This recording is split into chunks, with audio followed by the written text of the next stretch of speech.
friends, and welcome back to the Wardenburn Reads YouTube channel. My name is Emily, and here on my channel I love to talk all about cozy, wholesome books. Today's video, my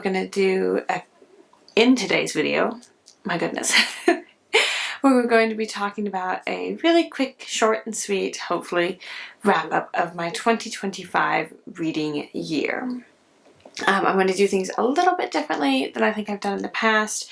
I don't honestly remember exactly what I did. I think what I've done before is I've gone through and picked out my favorite books of the whole year. Instead, I'm going to quickly share a few different stats, how many books I read, and how many books I reread, how many books were new to me books, and then we're going to kind of go through the year, and I'm going to look at the group of books I read per month and just pick out my favorites from that group. I thought that might be a little bit less overwhelming than trying to pick out my favorite out of almost 200 books that I read last year. It would be easier to just kind of break it up and then per month try and pick it out. So we're going to see how it goes, see what happens. Like I said, I'm going to try and keep this one a shorter video. My husband has our two boys out on a little errand. We've had snow and ice and everything all week, and so it's been frigidly cold. They can't play outside, so he's taking them to walk around the hardware store. So I'm trying to seize my moment and get this video filmed because I've been meaning to film it all January. So without further ado, let's dive in. Alrighty, so the total number of books that I read in 2025 is 175 or 176. There's a little question there because I'm pretty sure I finished a book right before the end of it, and that bumped it back to 176, but then there was a book that I read by Betty Neals throughout the year and I forgot to write it down, and so I was just like, I'm just not going to worry about it. So I read 175 books is what I'm saying. I'm pretty sure it was 176, but I read the most books in January and March, and in each of those months I read 24 books. And then in December I actually read the least amount of books. I only read 7 books. Honestly, in November and December my reading went way down. Like, it was just, there was so much going on. We had a really hectic end of the year, just sick and family stuff and whatnot. So I'm not terribly surprised that my reading life also suffered. I reread 47 books, which is actually quite low for me. Normally I reread way more books than that. But I think that because of my following people like Kate from Kate Howe and Jen from Jen's Reading Life, that I have been inspired to pick up and try more new books than I typically do. So that's been really, really fun. So I read 129 new to me books. So yeah, I'm really, really pleased with that overall. We had some crazy stuff happening in the second half of last year, and life as a mom with 2 little kids is busy, as you might expect. And so I'm really pleased with how many books I actually read last year. I think it's less than I read the year before, but that's okay. I'm not mad about that. It's never my goal to read a certain amount of books. If I read 1 book in a whole year, that's totally fine. I read something.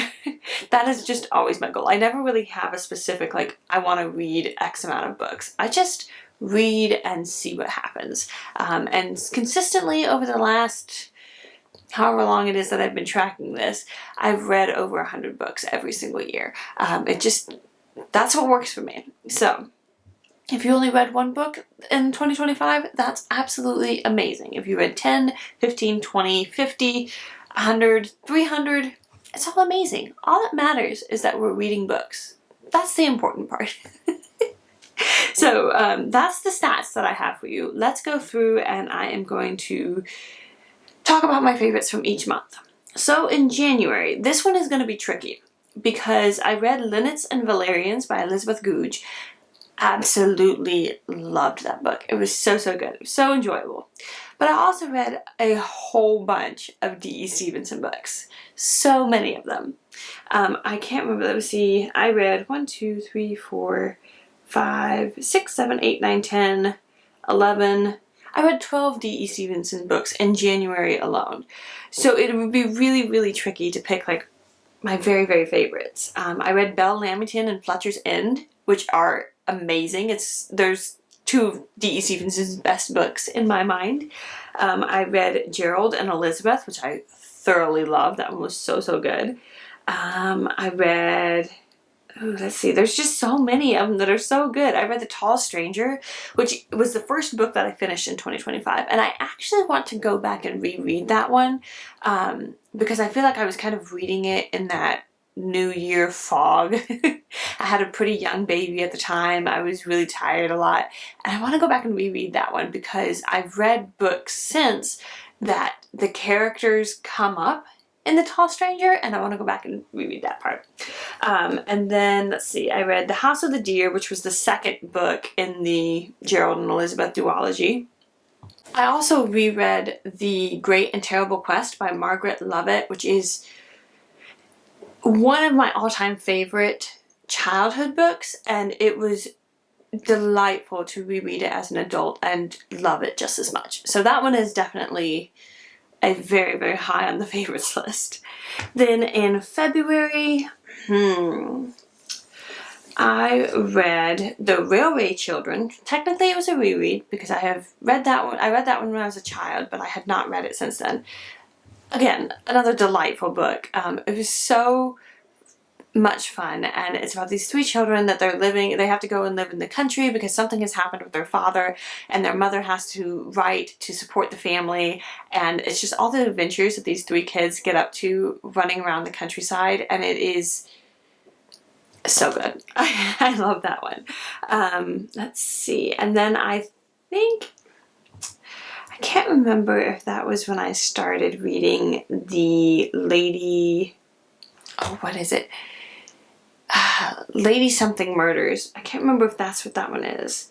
No, that's a different one. Okay, and then let's see. I read a couple of Louis L'Amour books, a few other books. Yeah, I think with February, I would say The Railway Children was my favorite out of the month. The rest of the books that I read in there were good, but nothing to write home about. Then in March, I read a lot of books again. I read a whole bunch of Louis L'Amour books. I was reading through the whole Sackett series by Louis L'Amour last year. So enjoyable. I went through and found the first book of the series and read all the way from the first book to the last book of the Sackett series, and it's the first time I've ever done that, and I really, really enjoyed it. Highly recommend doing that. Even if you've read some of the Sackett books in there, read it through from the beginning to end. There are little references and things that you pick up when you read it through. You don't have to read them in order by any means. It's just fun. So I read a bunch of those. Let's see. Jubal Sackett is one of the books that I read that month, and honestly, it's such a good story. It's such a good spring read. There's so many descriptions of like the countryside and walking around and the trees and the forests and the rivers, and it's a very introspective book, which I really, really enjoy. Yeah, I love that one. It is a chunkier Louis L'Amour book though. Let me see. I reread Mara, Daughter of the Nile, which is another one of my all-time favorite childhood books. I remember thinking it was like the most romantic book I'd ever read. And it was really, really fun to reread that one again as an adult and love it just as much. That's what it is. A Quiet Life in the Country by T.E. Kinsey. That one was the beginning of is it the Lady Hardcastle? I cannot remember, but it's a mystery series. And I read like the first 5 or 6, and then I kind of stopped, and I should pick those back up. And I read Business as Usual by Jane Oliver and Anne Stafford, and that one was an epistle. I can't pronounce it. It's written in letter format. Absolutely love that book. It was so good. I meant to go and try and find some more books by those authors, and it just didn't happen, and I really would like to do that because that book was just one of my favorite books I read last year. Let me see. All right, let's go on to April. In April, we read a bunch more D.E. Stevenson. I read Charlotte Fairlie, which is one of my all-time favorite D.E. Stevenson books. I would actually really like to reread that one. I was thinking about it like a week or so ago as I was trying to put together my blog post for my reads of 2025. I found a picture that I had taken of my Kindle when I was sitting outside in the beautiful spring weather reading Charlotte Fairlie, and it was just one of those like peak reading experience moments. The boys were like playing by themselves. It was a gorgeous day. It was amazing. So that one is a highly, highly recommended D.E. Stevenson book. I read Dandelion Cottage by Carol Watson Rankin, which was a book that was recommended to me by a friend of mine. And oh, that one is just, again, a beautiful spring read. It's about these, is it 3 or 4 girls that end up trying to somewhat restore this decrepit cottage, and they use it as sort of their playhouse throughout the summer. And it's just, I don't know, it's the depictions of childhood and the simpler times, and it just, oh, it was really lovely. If you need some books for middle grade March, that one would be delightful.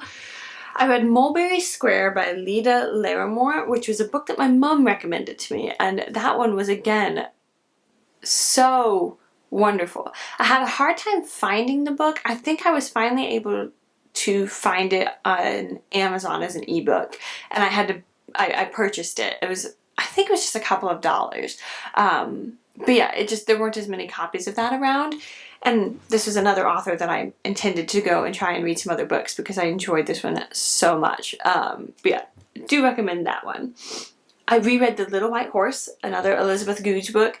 Highly recommend that book. Again, phenomenal spring read. It was one of my, I reread a few different like childhood favorites last year, and it was the best. And I really, really love that one. I would like to reread it, I think, this year in the springtime. We'll see if that happens, but that one was great. And then in May, I read, let's see, a bunch more D.E. Stevenson books. And several more of the, I think it is Lady Hardcastle series, the murder mysteries. I finally read The Blue Castle by L.M. Montgomery. Such a sweet story. I love it so much. I would so much like to reread it this year because, again, it's one of those ones where I was like a little bit on edge because I just didn't know what was going to happen, and I think I would really enjoy rereading that one.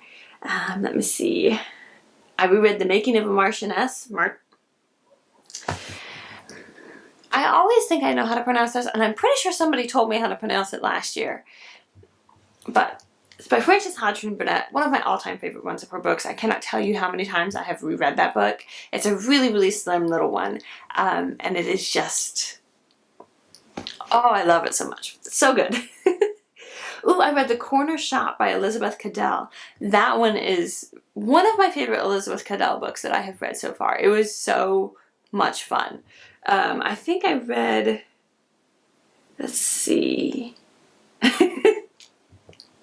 I'm peeking ahead. There was another Elizabeth Cadell that I read. Yeah, Shadow on the Water. I also read that one in May. That one was, again, another one of my favorite ones. It's got like some mystery and intrigue and you're not sure. And I can't remember for now if there was a murder in that one. A really good book. Then in June, let's see. I'm not going to recommend that. I read 5 Windows by D.E. Stevenson. Again, one of my all-time favorite D.E. Stevenson books. And this one is interesting because the main character was a man. It was a young man, and it kind of talks about his life from all the way when he was a little boy all the way up until I think he gets married. And it was so interesting because it split it into 5 sections, and each one was focused on his life while living in a certain place. So I've heard people describe things as books as having a strong sense of place, a strong sense of home. I really feel like this one did that because it was like the view, it talks about the view he had outside his childhood home, and then the view he had outside the first place that I think he went to like a boarding school or something, and then his first apartment, and then like this house. It was so beautiful, and I would really like to reread it. Let me see. And then I reread several Patricia Wentworth books, which again, Patricia Wentworth is one of my all-time favorite authors. I have reread her books so many times at this point. The books in her Miss Silver series. And Miss Silver Comes to Stay is one of my favorite books in the Miss Silver series. It is just so good. I love it. So those are probably my favorites in June. And then in July, I read a whole bunch of Patricia Wentworth because I kind of got on a Patricia Wentworth kick. And so of those, which one of those? In the Balance. In the Balance by Patricia Wentworth is another one of my favorite books out of that Miss Silver series. And then I read a couple of her other, like, non-Miss Silver series. They were just, she wrote a number of, like, mystery books, and so I read some of those.